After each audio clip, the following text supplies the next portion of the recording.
Everybody, Wes here to talk about Tuesday. Yesterday you had deadlift for your strength. Today we're gonna have back squat, and we're gonna have a very similar percentage and rep style. So that should be familiar if you came to yesterday's workout. And then when we get, or for the strength, when you get to the workout, we're gonna have 5 rounds again. This time we're gonna be working on 1 minute. This is gonna be more about how we can keep our pace throughout, but also how we transition between movements. So we'll talk about that too. For the back squats, 5 sets of 3. I'm gonna take this bar from the floor, but you can definitely take it from the rack in class.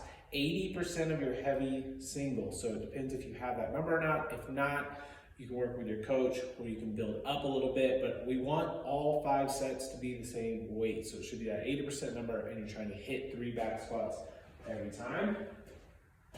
For our squats, once I get it out of the rack, onto the back, okay?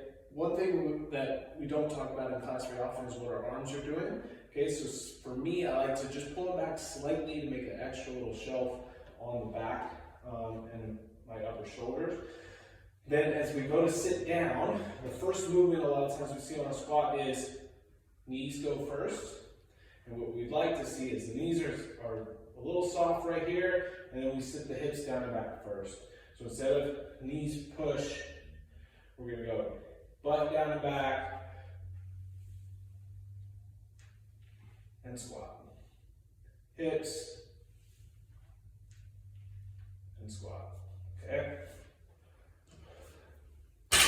Again, that weight should be the same for your 5 sets of 3. It should be pretty heavy, 80%, but not so heavy that we can't get through. For the workout, 5 rounds, 1 minute on all of these exercises. You do have a 1 minute max calorie bike.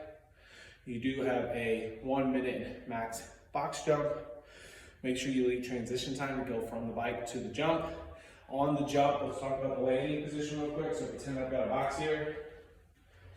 As I jump onto that box, I'm gonna load up, land, and I'm in that partial squat. Stand and step back off. Load here. What we don't want is where we land off balance, where we're having to touch the box, okay, or we really jam our feet into the box. It should be a jump on and absorb. So the quieter our feet are, the more we're absorbing that jump throughout. We then have a minute of kettlebell swings. Okay, so these will be, take that kettlebell from the ground, nice, set you back. The second you go to reach down for this kettlebell, it's important to think about what your back is doing. Sometimes we just reach over and hunch. We're gonna set our back, swing it through, and we're overhead.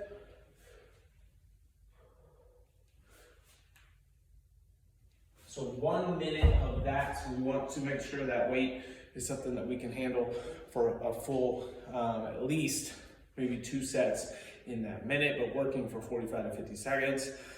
And then once you finish the swings, you get a minute of rest, and you're gonna go back to your calorie bike. So then you're gonna keep track of all those reps and try to stay consistent throughout the 5 rounds. Once we're done, we'll have some foam roller and stretching exercises that your coach will lead you through. Good luck, see you tomorrow.